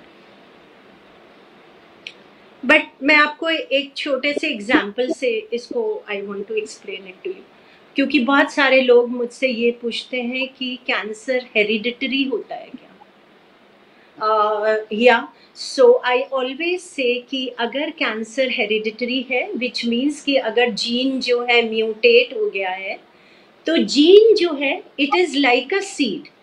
Okay, it needs the conducive environment for it to blossom. तो अगर हम बीज को ऐसे ही मैं इस table के ऊपर रख दूं यहाँ, तो वो ब्लॉसम होने वाला नहीं है पौधे में. It needs the soil, it needs the water, it needs the air to blossom into a plant. And similarly, जो कैंसर का जो जीन है, it needs a toxic environment around it to blossom. Now, what I was meaning to say is that हमारी जो life है उसमें जो incidences होने हैं उनके सीड्स हैं, ज़रूर सीड्स हैं, लेकिन हम जो उसको जिस भी सीड को हम कंड्यूसिव एनवायरनमेंट दे देते हैं वो वाला सीड हमारे इस बर्थ में फल जाता है. तो वो जो कंड्यूसिव एनवायरनमेंट देने की चीज़ है that is your free will. और जो सीड ऑलरेडी है हमारे अंदर that is the destiny, the pre destined which is that.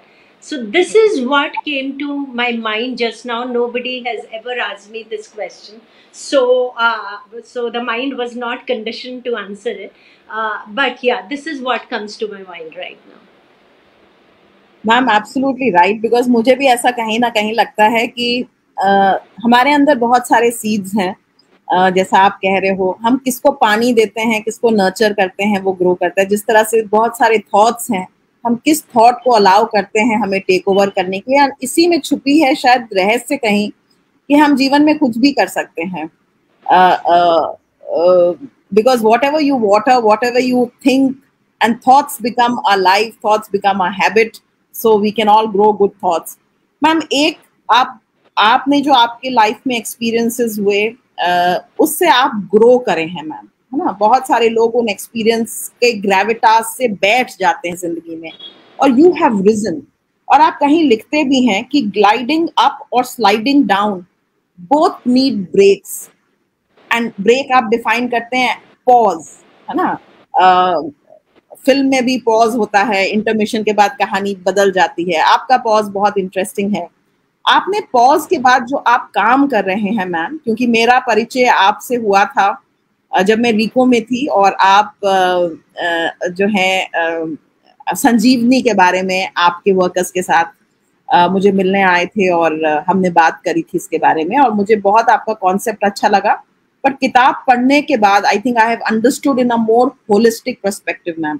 मैं चाहूंगी कि आप राजस्थान में जो लोग हैं, जो ये कॉन्वर्सेशन देख रहे हैं, और जो कोई भी ये कॉन्वर्सेशन कहीं भी देख रहा है, मैम आप अपना कॉन्सेप्ट ऑफ संजीवनी, क्योंकि आप होलिस्टिक केयर की बात करते हैं, साइकोलॉजिकल एस्पेक्ट की बात करते हैं, मैं चाहूंगी इसमें थोड़ा आप खुलासा करके हमें बताएं कि संजीवनी क्या है और आप क्या मीन करते हैं होलिस्टिक केयर से। और आपको किसी के घर में, because this is a growing, we live in very toxic environments, we have toxic relationships, we become toxic ourselves. तो लोगों के घर में अनफॉर्चुनेटली जहां पर कैंसर है, जहां पर केयर गिविंग की वोकैबुलरी हम नहीं समझते, वो कैसे आपको रीच आउट कर सकते हैं, केयर गिवर्स कैसे सीख सकते हैं, और जो पेशेंट्स हैं अनफॉर्चुनेटली वो कैसे आपको कांटेक्ट कर सकते हैं, संजीवनी का लाभ कैसे उठा सकते हैं। मैम इसके बारे में थोड़ा विस्तार से आप हमें प्लीज बताएं। Can I take 2, 3, 4 minutes to answer this? Sure. Yeah? Okay, all right. So, Sanjeevani life beyond cancer Mugdha मैंने 2012 में शुरू की थी। और जब शुरू की थी तो बस इतना ही था दिमाग में कि जो जर्नी मेरे लिए इतनी ज़्यादा मुश्किल हो गई थी, उसको इतने सारे और लोग जिनके पास शायद कोई भी साधन उसको सही से जी पाने का नहीं होता, मेरे पास तो ऑलमोस्ट सभी साधन थे, तो वो लोग किस तरह से इस एक्सपीरियंस के साथ रह पाते हैं या क्या होता है, तो ये सोच के शुरू किया था। और तो जो फर्स्ट प्रोजेक्ट हम करते हैं दैट इज कॉल्ड कैन सहयोगी। तो हम लोग सरकारी हॉस्पिटल्स में काम करते हैं और हमारे लोग ओपीडीज में रहते हैं।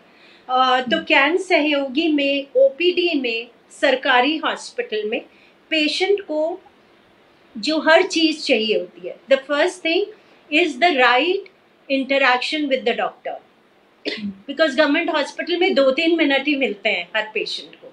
आप सोच के गए हो मुझे तो कैंसर हो गया है, वहां पे डॉक्टर ने शायद ऊपर देखा भी नहीं, एक पर्ची पे कुछ लिखा और आपको दे दिया, your world crashes then actually. So the right interaction with the doctor, the navigation inside the hospital, financial जो आपको हेल्प चाहिए वो गवर्नमेंट स्कीम्स के थ्रू किस तरह से मिल सकती है, we make that available, accommodation आप कहाँ पे रह सकते हैं, handling your emotional trauma and managing the side effects of the treatment. तो ये कैन सहयोगी में होता है।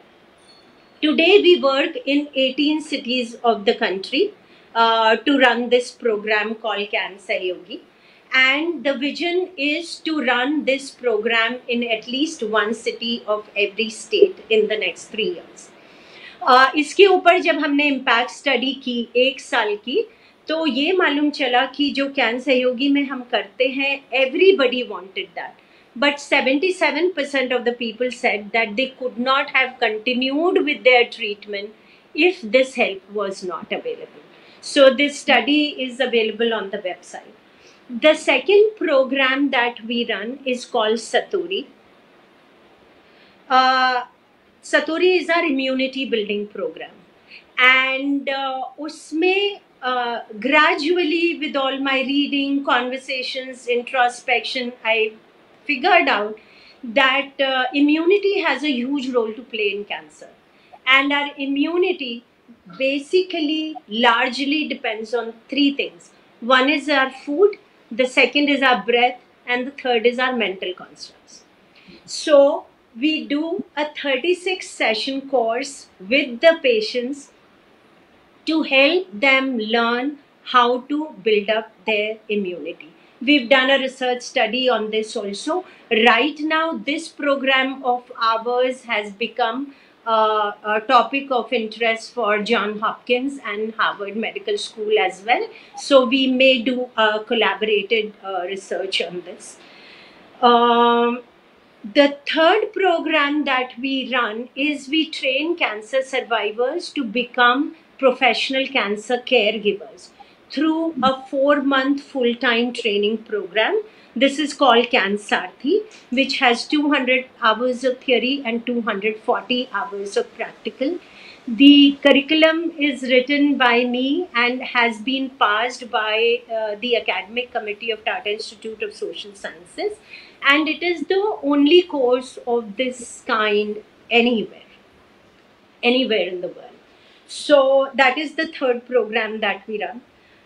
The fourth program that we run is called Can Chetna, in which we raise awareness on cancer in colleges and communities.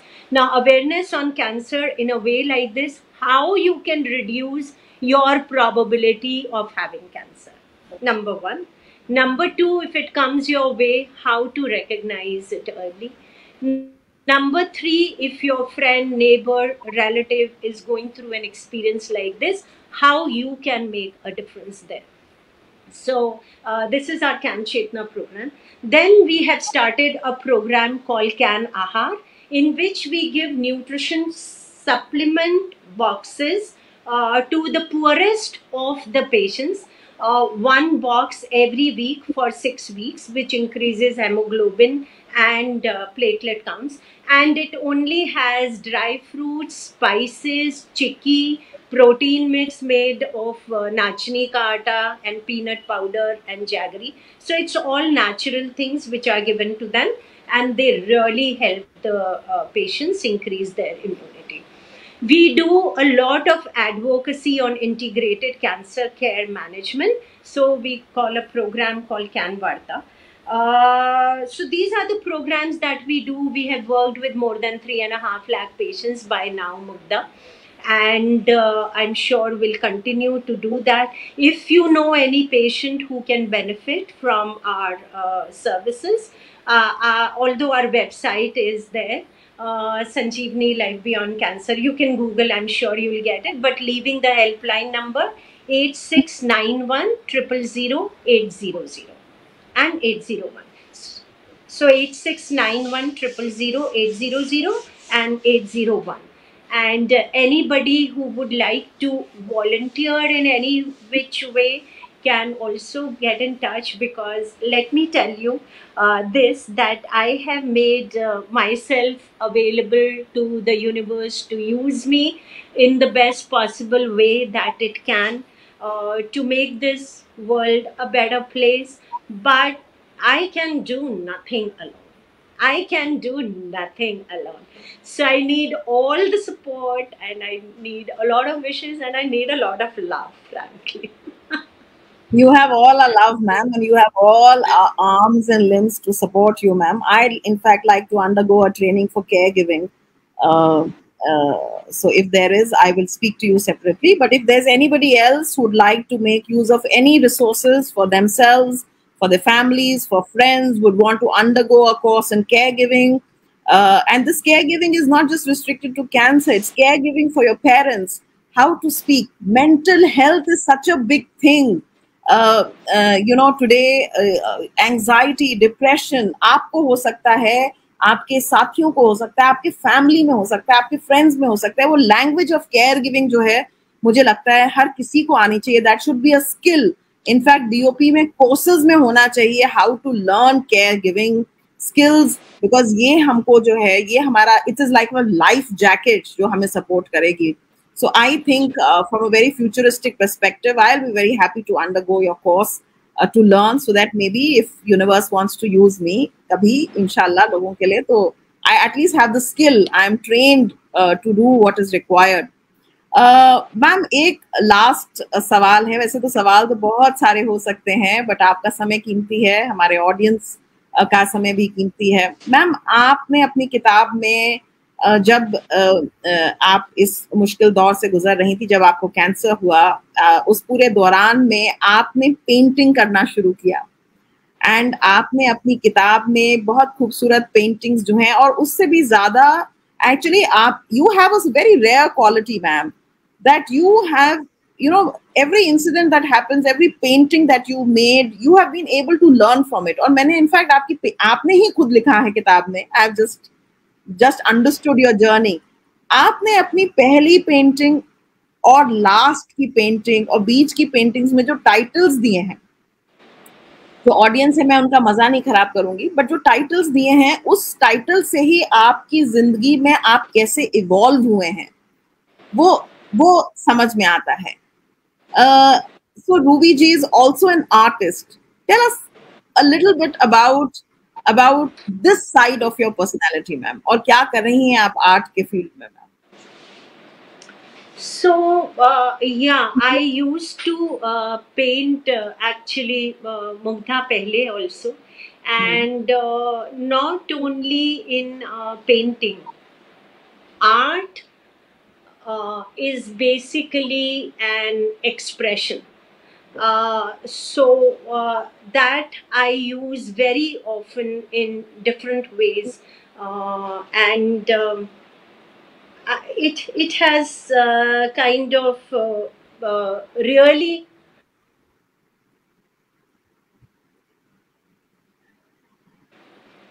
it has really liberated me. It has really liberated me, and it also gives me the capacity to learn.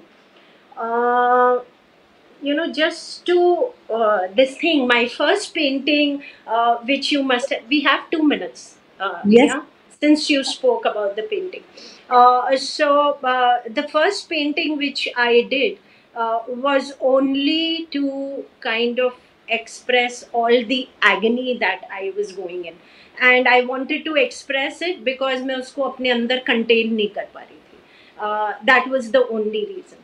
और जब मैंने उसको कर दिया, canvas के ऊपर transfer कर दिया, तो वो इतनी भयानक मुझे लगी, मैंने अपने बेडरूम में ही उसको रखे रही कि I was not able to talk to that work of mind. It was so scary, but I didn't know how to deal with it, because the idea was not to tone it down till the time something within me tones down. सो करीब 15 दिन तक एक तो वैसे ही नींद नहीं आती थी केमोथेरेपी की वजह से, और ऊपर से भयानक पेंटिंग मेरे सामने, तो काफ़ी मुश्किल सा दौर गुजरा, और मुझे बिल्कुल समझ में नहीं आ रहा था कि मेरा जो अंतर्मन है वो इस पूरे एक्सपीरियंस को क्यों इतने भयानकता से देख रहा है और इसको मैं कैसे डील करूँ. तो उसी समय पे मैं हॉस्पिटल गई थी, और हॉस्पिटल में डॉक्टर ने कहा कि मैं पीडियाट्रिक वार्ड में राउंड के लिए जा रहा हूँ और तुम मेरे साथ आ जाओ. तो मैं चली गई उनके साथ वहाँ पे, एंड जब मैं वहाँ गई तो एक्चुअली एक बच्ची बैठ के रो रही थी बेड पे, 2.5-3 साल की, बहुत बुरी तरह से रो रही थी. तो मैंने डॉक्टर से पूछा कि इतना ज़्यादा क्यों रो रही है, क्या हो गया. तो डॉक्टर ने बोला कि इसके ब्रेन में ट्यूमर था, और जब केमोथेरेपी दी तो as a side effect she has lost vision in both her eyes. तो उसको समझ में नहीं आ रहा है कि suddenly I am not able to see, that is why she is crying. So this was like, oh my God, what just happened. Then a young woman around 30 years old, she came and she picked up the child, and it was her baby. And I just looked at her with a thing, बाकी लोग कहाँ हैं. तो उसने खुद ही से मुझे बोला कि मेरा जो हस्बैंड है ना, उसने छोड़ दिया है, हॉस्पिटल में हम दोनों को छोड़ के चला गया है, तो हम लोग यहाँ पे इलाज करा रहे हैं. तो ऐसे अच्छा, बस इतना ही बोल पाई मैं. तो इसलिए परेशान मत होइए, मैंने भी उसको छोड़ दिया है, शी सेड, मैंने भी उसको छोड़ दिया है, और मैंने उसको पूरी तरह से माफ़ कर दिया है, क्योंकि अदरवाइज वो पूरा जो अनुभव था मुझे बहुत परेशान कर रहा था कि इतनी मुश्किल में वो हम दोनों को यहाँ छोड़ के चला गया. ये अनुभव मुझे बहुत परेशान कर रहा था, और इस समय मुझे बस अपनी बच्ची को ठीक करना है, इस पे ध्यान देना है, तो मैंने इसलिए उसको माफ़ कर दिया. तो आई सेड अरे ये तो कितनी बात होती रहती है that we should forgive other people for our own good, but this woman without reading or studying this has been able to do just using her normal intelligence. और उसके बाद एक लड़की आई 8-10 साल की, उसने फाइल ले रखी थी हाथ में, और उसने ये मम्मी जो उसकी माँ थी और बच्ची थी उसका हाथ पकड़ा, चलने लगी। मैंने अज्यूम कर लिया कि ये शायद इनकी बड़ी बेटी होगी। तो आई सेड अच्छा आप इस बच्ची की बड़ी बहन हो? शी सेड नहीं नहीं, मैं तो पेशेंट हूँ वहाँ उस वाले बेड पे, लेकिन ये आंटी रोज अकेले जाती हैं, तो जब टेस्ट कराने जाती हैं मैं इनकी फाइल लेके जाती हूँ। Mugdha, that moment something melted within me. और मैं वापस आई and then I made that butterfly on that painting because something had got sorted here itself. कभी कभी हम लोग अपने एक्सपीरियंसेस से इतने ज़्यादा ओवरवेल्म हो जाते हैं, इतने ज़्यादा कंज्यूम हो जाते हैं एक्चुअली, कि हम और कुछ देख नहीं पाते। और उस समय पे इस चीज को रियलाइज करना कि हमारा ये जो अनुभव है ये एक अनुभव है, लाइफ में एक अनुभव है, इस समय बाकी और भी बहुत कुछ हो रहा है, तो हम क्यों अपने आप को इसमें पूरा कंज्यूम कर दे रहे हैं? Can we come out of this moment and see something else? And I think that gives a lot of strength. It give me a lot of strength. Ma'am बहुत बार पढ़ा है कि it's nice to be important but it's more important to be nice. I think kindness is the biggest power in life. एक incident और है ma'am आपका, बस बता देती हूँ, फिर हम ऑडियंस के क्वेश्चन लेंगे. जरूरी इसलिए है कि लाइफ में आप जैसे लोगों के मेमोआर्स पढ़ने पर हमें पता होता है, बट वो एक रिमाइंडर हो जाता है, एक अलर्ट हो जाता है कि जिंदगी में हम हमेशा ये सोचते हैं कि हम किसी के लिए कुछ करके हम एहसान कर रहे हैं, हम बड़े बन रहे हैं. आपने गिवर्स एंड टेकर्स की बात करी मैम, बट कई बार जो है उसी से हमारा एक कनेक्शन बनता है मैम. जैसे आप डॉक्टर संजय जो आपके क्लासमेट रहे कभी, आप उनसे आपका परिचय हुए जब आप अपने ऑफिस में एक स्टाफ के बच्चे को हेल्प करने के लिए हॉस्पिटल पहुंचे. I think that is God's way. अगर आप शायद नहीं उस समय जाती तो आपको डॉक्टर संजय से मुलाकात नहीं होती, who became so instrumental in your treatment. तो एक्चुअली हम किसी के लिए कुछ नहीं कर रहे हैं इस दुनिया में, हम सब कुछ एक डेस्टिन्ड वे में अपने लिए कर रहे हैं. तो इसलिए I think you should always be available with your full presence for people, क्योंकि पता नहीं जिस दौर से आप गुजर रहे हैं. कई बार हम लोग एक दूसरे को वैल्यू करते हैं कि हम किस पोस्ट पे हैं, हम क्या काम करते हैं, हमारे पास कितना पैसा है, पर हम ये नहीं सोचते कि वो जो जर्नी है हमारी लाइफ में उसमें कौन. पंचतंत्र की एक कहानी थी मैम कि एक शेर जो है एक जाल में फंस जाता है और वो चूहा जो है वो जाल कुतुर को शेर के निकालता है. That is a template I always have in my mind. What strangers, that चूहा is like the strangers in our life. And मेरी जिंदगी में तो ma'am strangers have helped me in times not maybe as difficult as yours, but equally challenging for me, at least at that moment in time. And I have the highest regard for people जिनके paths मेरे path से cross हुए. और आज इस session के माध्यम से उन सब लोगों को मैं अपना पर्सनल ट्रिब्यूट एंड ग्रेटिट्यूड देना चाहूंगी, जिन लोगों ने मेरी जिंदगी में, आज शायद मैं उन्हें नहीं जानती उस लड़के की तरह से, उनके चेहरे भी, उनके नाम भी शायद याद नहीं, बट बहुत बहुत बहुत जिंदगी में उनके पाथ्स क्रॉस करने से बहुत अच्छा महसूस हुआ. So thank you very much ma'am. You are such a beautiful soul that I'm so glad that 4-5 साल पहले my path crossed. It has taken us such a long time to do this conversation because I think we were waiting for an ideal moment. Right समय बहुत जरूरी है. मुझे लगता है there is a purpose to our meeting and doing this conversation today, and may God show us the path. Thank you to all our lovely audiences. And there is a question, ma'am. Dr. Chinmay Kulsheshtra ji is now teaching, is a professor, but he's in his earlier avatar. I'd known him for the last 20 years. When I was a probationer, he was a journalist. वो पूछते हैं, वो कहते भी हैं, thanks for an energizing session. I have asked Ruby ji a small question, and question उनका ये है, ma'am.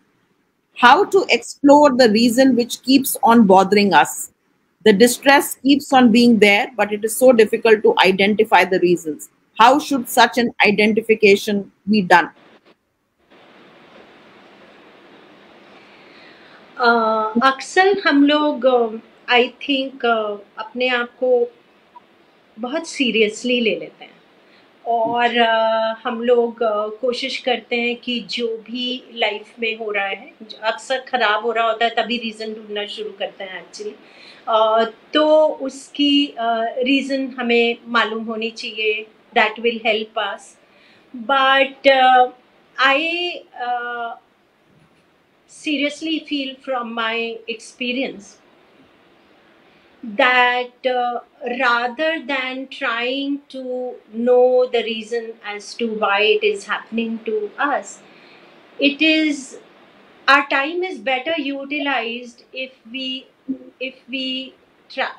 explore as to how we can use this experience actually to further our goals in life, to explore as to what this experience can teach us and where it can take us.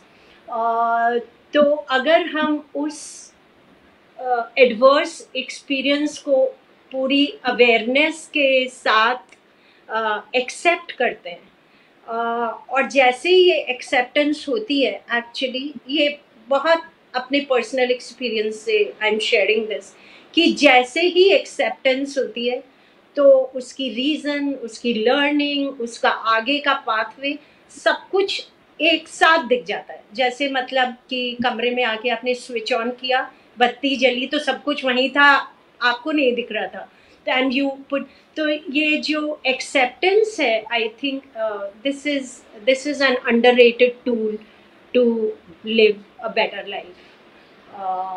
This is how I would like to answer your question. I hope it does. Absolutely, it does, ma'am. Ma'am Reena Chawla मेरी classmate रही हैं JNU में ma'am, वो लिखते हैं, agree with what you are saying totally. A 5-minute kind of reflection on the day's events, on our reactions, what could have been altered about it and the like. We barely do that in the rigmarole of our daily lives. Ma'am prevention, आपने cure के बारे में बहुत सारी बातें करी हैं, कुछ प्रिवेंशन के बारे में भी मैम बताइए, कैसे कैंसर जैसी चीज को हम प्रिवेंट कर सकते हैं अपने लाइफस्टाइल के माध्यम से। There are three things which we need to figure out for ourselves. One is कि आपकी बॉडी में जो ऑक्सीजन लेवल है, जिस भी ऑर्गन में ऑक्सीजन लेवल रीजनेबल मात्रा में है, उस ऑर्गन में कैंसर के सेल्स जो हैं थ्राइव नहीं कर सकते। So that's the first thing. The second thing is कि कैंसर के सेल्स हम सबकी बॉडी में होते हैं, सबकी बॉडी में होते हैं। और जैसे हमारे अंदर अगर कोरोना वायरस आ जाता है तो are immunity fights with it, ऐसे ही कैंसर के सेल्स जब अग्रेसिव होते हैं तो are immunity fights with it. और मैं पहले बीच में एक प्रोग्राम बता रही थी कि 3 चीज़ों पे हमारी इम्यूनिटी डिपेंड करती है, तो उसी को बेसिकली बढ़ाते रहना। तो एक तो ऑक्सीजन, ऑक्सीजन के लिए लेकिन एक चीज़ ध्यान रखिए कि हमें कोई खास काम करना नहीं है एक्चुअली।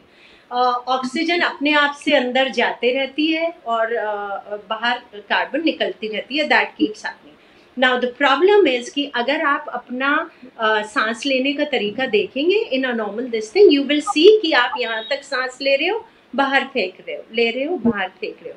और हमारे लंग्स जहाँ प्रोसेस होती है हमारी ब्रेथ, हमारी ऑक्सीजन, वो थोड़ा नीचे है, विच मीन्स कि हम पूरी की पूरी सांस लेते ही नहीं हैं। तो दैट इज़ अ प्रॉब्लम। इसमें प्राणायाम की प्रैक्टिस हेल्प करती है, मेडिटेशन की प्रैक्टिस हेल्प करती है टू अंडरस्टैंड अपनी सांस की गति जानने के लिए और उसको बीच बीच में देखते रहने के लिए। But for a normal this thing I would like to say कि हर 1 घंटे में कम से कम 50 सांसें आंख बंद करके और सीधे बैठ के, और ऐसे नहीं करना, बहुत आराम से लेनी है। सांस की खूबसूरती ये है कि आप जैसे ही उससे अवेयर हो जाते हैं, जैसे ही अवेयर होते हैं, वो खुद ब खुद गहरी हो जाती है, कुछ करने की जरूरत नहीं है। तो this is one exercise which you can do every 1 hour. अगर किसी घंटे में नहीं हुई तो दूसरे घंटे में थोड़ा ज़्यादा कर लीजिए। दूसरा, सीधे बैठने की कोशिश करिए। हम लोग अक्सर ऐसे बैठ जाते हैं, तो ये अगर रीढ़ की हड्डी सीधी नहीं है तो आपकी पूरी ऑक्सीजन फ्लो सही नहीं रहता। This is one thing. ये एक्सेप्ट कर लीजिए, ये अंदर से इंटरनली रियलाइज कर लीजिए कि अगर सांस के ऊपर हमारी जिंदगी डिपेंड करती है, if it is so important in my life, it needs that much of awareness. I owe it to it, you know. Oh, so just take it as a blessing. The other thing is कि आपका जो खाना पीना है उसमें थोड़े से changes कर दीजिए। एक तो दिन भर में आपका 70% खाना शुड बी कच्चा। I follow it for the past 10 years now. तो सुबह में start your day with fruits and try to remain on fruits till 12.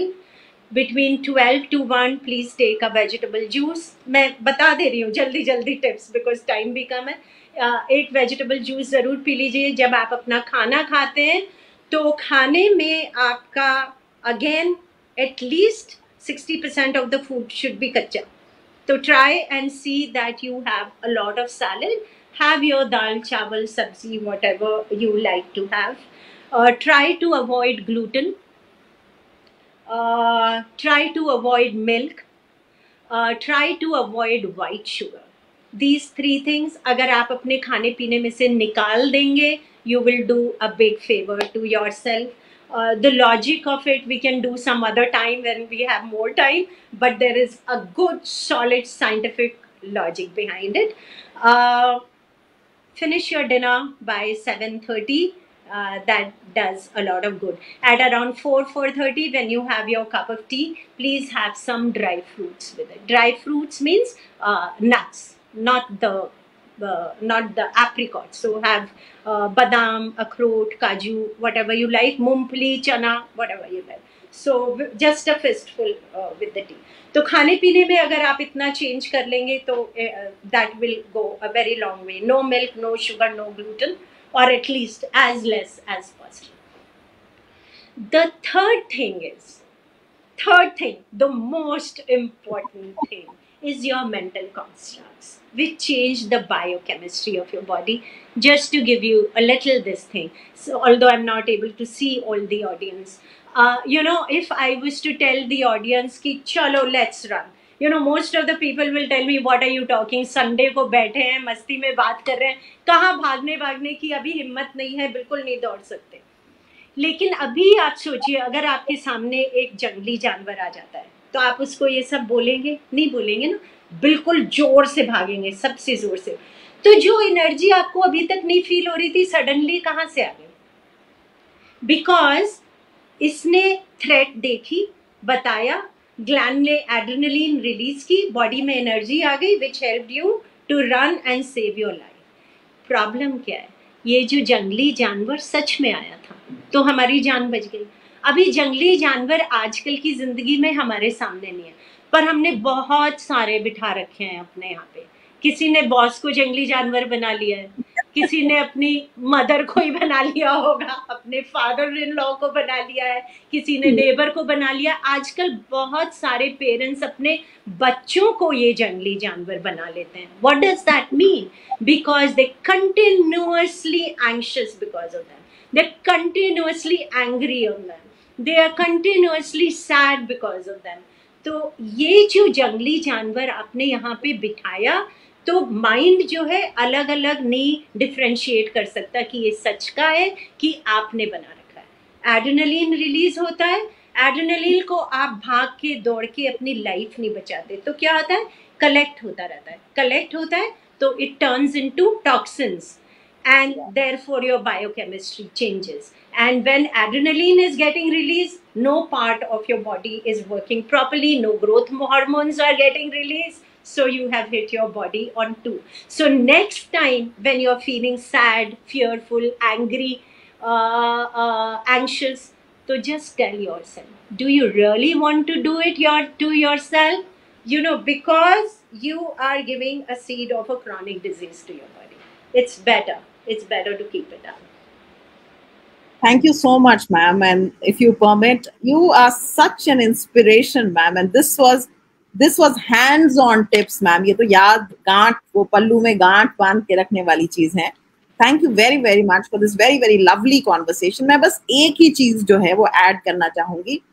Body stores trauma, है ना, ये एक्सपीरियंस है, मैम का भी है, मेरा भी है. ग्रीफ प्रोसेस को हम पोस्टपोन नहीं कर सकते, ग्रीफ एक्यूमुलेट करता है.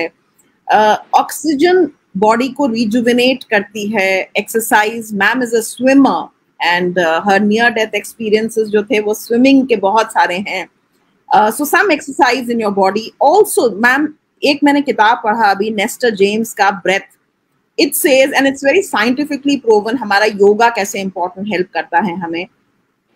प्राणायाम क्यों इंपॉर्टेंट है? बिकॉज जहां सांस लेने की बात है वो तो हम सब करते हैं, बट बॉडी में जो अनुलोम विलोम है जिसमें हम सांस को रोकते हैं, जितना टाइम हम सांस को लेने में और रोकने में लेते हैं, इट्स अ रेशियो ऑफ 1:1:2, उतना उससे डबल द टाइम हमें अपनी सांस को बाहर निकालने में लेना है. बिकॉज कार्बन डाइऑक्साइड को बॉडी से एक्सेल करना भी उतना ही इंपॉर्टेंट है. And this is an entire book based on Eastern philosophy, including the Indian yoga, called Breath by James Nestor. मैं अपने audiences को रिक्वेस्ट करूंगी, मैं कोशिश कर रही हूँ कि हम उनको भी प्लेटफॉर्म पे ला सकें to talk about breath, as ma'am has also said.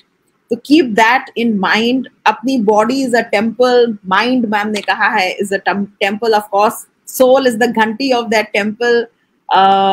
So thank you very much, ma'am, for this beautiful conversation, for very very insightful, very heartwarming, I would say, heart wrenching as well. So much to learn from you, ma'am, and thank you. It's an honor. I feel deeply moved, very very overwhelmed to have been in conversation with you today, ma'am, and I'm extremely grateful. मैं शुक्रगुजार हूँ आपकी, ma'am, विशेषकर कि हमारे paths cross किए. मैं अपने ऑडियंसेस के वजह से हम एग्जिस्ट कर रहे हैं, मैम. आपके जैसे ऑथर्स, इंस्पायरिंग पीपल और हमारे ऑडियंसेस जो हैं वो हमें प्रेरणा देते हैं कि हम ये कॉन्वर्सेशंस हर महीने आपके साथ लाते रहें. Thank you very very much. मैं रिक्वेस्ट करूंगी सभी से, एक छोटा सा अनाउंसमेंट करूंगी एंड फिर मैम मैं आपको रिक्वेस्ट करूंगी for your last parting final words. Announcement ये है कि जैसा कि आपको पता है कि हम कुछ सेशंस अपने फिजिकल स्पेस में करते हैं, तो हमने फ्रेंच एम्बेसी और फ्रेंच इंस्टीट्यूट के साथ पार्टनर किया है और हमारा नेक्स्ट सेशन जो है वो आईटीसी राजपुताना में 4 बजे है, 9 अप्रैल को. और मैं आप सभी लोगों को इनवाइट करना चाहूंगी. फिलिप क्लॉडेल जो हैं वो फ्रेंच ऑथर हैं जिन्होंने ब्रोडेक्स रिपोर्ट, एक किताब है, अवार्ड विनिंग किताब है, उसको लिखा है और ये अंग्रेजी में चर्चा करेंगे हमारे आईएएस एसोसिएशन के साथ. आईटीसी राजपुताना शेरेटन जयपुर में 4 बजे 9 अप्रैल को. इसमें जो वो चर्चा करेंगे केवल किताब पे नहीं है, वो बात करेंगे the good, bad and the ugly, questioning human vices in literature. हम सब लोगों ने चार्ल्स डिकिन पढ़ा होगा, मैं उससे ग्रो करी हूँ. हम वहां से शुरू करेंगे और लिटरेचर में देखेंगे द गुड, बैड एंड अगली और थोड़ी बात करेंगे इनके ब्रोडेक्स रिपोर्ट के बारे में. ये बहुत अच्छी कॉन्वर्सेशन होगी. मैं आप सभी को, जो दर्शक हैं जो देख रहे हैं, उन सभी को इनवाइट करती हूँ. मैं आप सबको अलग से व्हाट्सएप पे इनविटेशन भी भेजूंगी, बट अगर किसी का छूट जाए तो आप इसी को हमारा इनविटेशन समझ के, you are most welcome to join us for this conversation. And these are my last words, and ma'am, I'll now give you the floor for your final parting advice to all of us. So one thing, Mugdha, I would like to share that if anyone who is in the audience today, or probably is not even there, but is finding it to be a problem to handle their grief process, some anger or fear that they have, I would be happy to have personal sessions with them and extend whatever little that I have in me to kind of help them process this. So please, Mugdha, if you can share this with people, I would be happy to do it with them. Apart from me, we also have psychotherapists, we have emotional freedom therapists with us, and we would be very happy to extend whatever we can from our side. Mugdha, this conversation which we had today, which I found to be extremely enriching for myself, you did not start it at 11 today. Actually, you started it 5 years back. When I gave you a call that I am in Jaipur और मैंने संजीवनी को शुरू कर रखा है इस वजह से, और मैं आपसे मिलना चाहती हूँ एज MD रिको, तो उस दिन आप छुट्टी पे थे, and still you had come to the office that day and we met for half an hour. So that gesture of yours actually remained with me. And it was such a beautiful gesture which happened from your side, because we didn't know each other at that time at all, isn't it? For you to make that effort on a chutti and come there and create that beautiful space which has brought us today here.